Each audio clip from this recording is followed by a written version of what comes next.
Thanks for joining us, Kane. Can you just give a little introduction to who you are and what's your role at the club? I'm Kayne SB, Chairman, CEO of Bracknell Football Club. My role is to oversee the kind of the first team operation, but my day-to-day responsibilities, day-to-day duties, are really to oversee the academy and the academy operation, be it the UK domestic boys and the overseas international boys. So that's my kind of day-to-day job over on the academy. And then evenings and weekends is very much first team focused. So Kane, you've been involved here at Bracknell Town for approximately 3 seasons. Can you just give us some background on your time at the club? Yeah, so actually when I came in originally in the summer of 2015, it was really as a consultant to help the former chairman assess where the club was going to go, and kind of at that point the club consisted of a first team that was rock bottom of step 5. I think it'd just come back up from step 6 on a technicality. So I think we had a first team, a reserve team that was not kind of the best, and a under 18 team that again they were pretty decent, but that was it. It was kind of three teams at this club back then, and there wasn't much going on. It was it was really weird time for the club. It was 30, 40 on a great day, 50 spectators at the ground. It was kind of pretty desperate days, and the ground was just in a horrendous state back then. So I got involved, and it kind of captured me. I mean, my wife's family have had a really long history with the club. The McClurgs, my father-in-law, and his family, the Bradleys, have pretty much built this club. They built it up over the last 40, 50 years. So I've always been in and around the club. Kind of in the 20 years I've been a part of the McClurg clan, I've been in and around the club. I suppose over that period of time, kind of coming into the club for significant games, and I think within my wife's family, every significant family, whether it be a party, a wedding, a christening, a funeral, it always happened here. And I'd always come to the club and I'd think, as a Bracknell lad, born and bred in Bracknell, I was always looking at this club and I'd think, oh, it just looks tired. So I was really enthused to come in 2015, and kind of spending that 6 months working with the chairman. It made me think that actually we could do something here. We could actually get on and do something and make it a better place. And I set out a bit of a vision for the chairman and the board at the time, and I think perhaps our ambitions, certainly when I got going, our ambitions varied slightly. So in the January of 2016, I became chairman, and I took full control. And at that point, we did have a complete change of board, and really then I set about my vision. I think I put the planning in for the redevelopment of the ground in the January, like within weeks of taking control. Got the consent back in the May, and I remember personally actually sitting on a digger in the June, knocking down the old stand. So I mean, I was very, very, very hands-on, very, very hands-on. So I was that through that summer and into the end of 2016, I was working massively on improving the facility. That was my number one kind of priority. But then in the background, we were working then to fix the first team.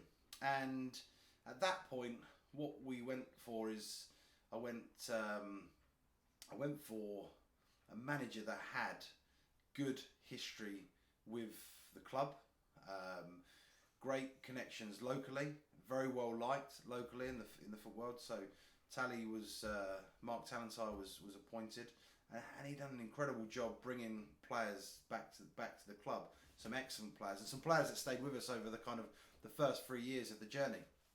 And we on the football side, we started to get traction in that first year while the ground was being redeveloped.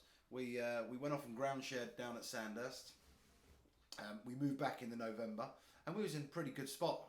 From being bottomless, just avoiding relegation in the season before, we're flying high in the first full season as I had as chairman.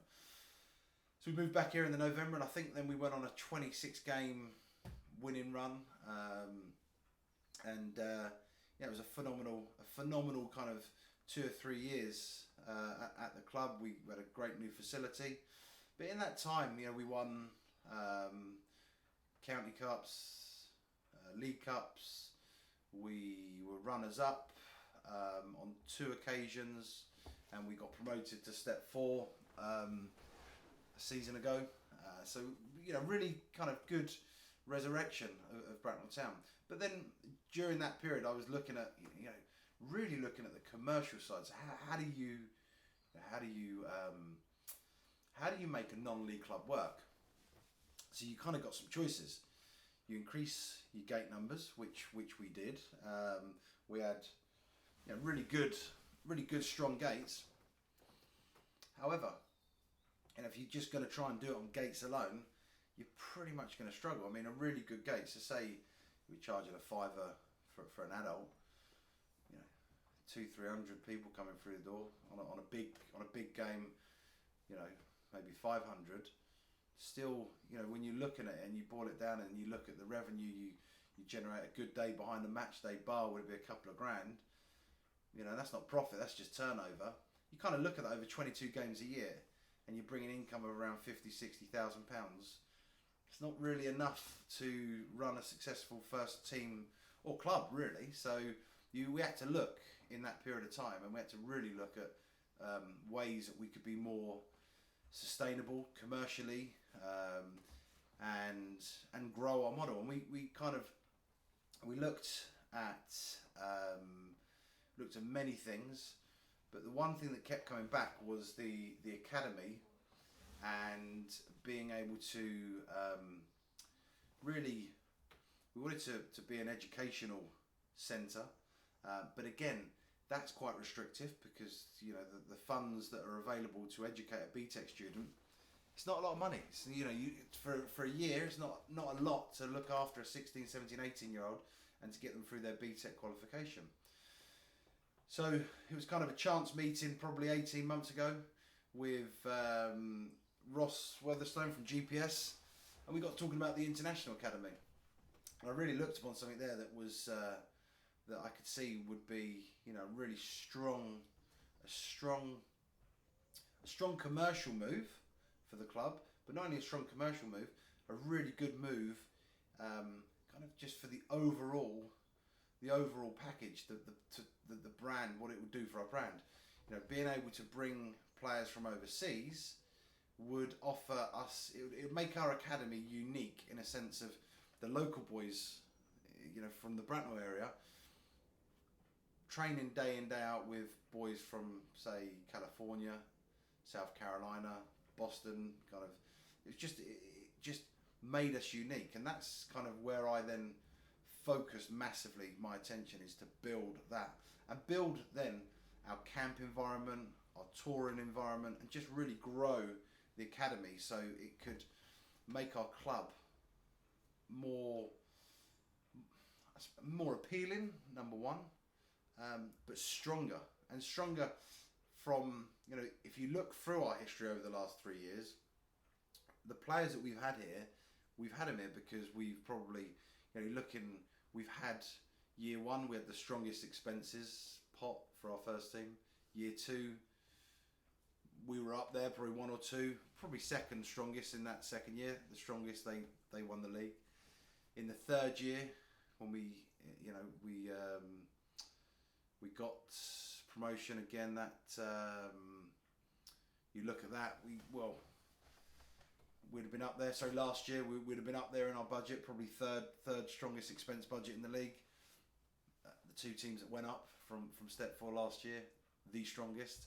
So you look at that and you think, do you want to just be the team that spends the most? You look up and down football, look at the top leagues. Man City win the Premier League. Why? Because they're the richest.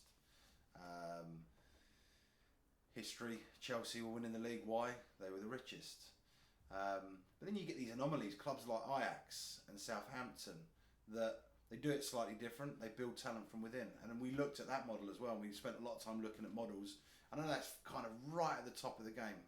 But I'm a big believer. You have to look for who does it well. Who's doing it kind of in great. And we looked at that and we thought, how can we kind of implement something that they do at the top end of the game into the non-league? So, yes, you have a choice in the non-league. You can do what Salford are doing. You know, get yourself a billionaire backer and lever it through the leagues by spending the most money. Or you can say, okay, we understand right now we need to invest in our expense budget, because right now we haven't got the internal talent pool there ready. But if you look 5 years from now, we must have our talent coming from within. So that's my biggest focus now, is to ensure, as a club, as a football club, we're producing our talent from within. And when I say that, I don't expect, we're not going to be putting 15, 16-year-olds into our first team this season, en masse. But if a star comes around, I think the guys will probably, they would trust in that player to push him up to the first team. So that's what we're about now. We're about building talent from within. That said, we still believe, we've got experience. Our squad that we built this summer, there's a lot of experience there. Hell of a lot of experience. So we believe that it's a balancing act. And as we go through the coming seasons, you'll see that balance tip. I think you'll definitely see that change.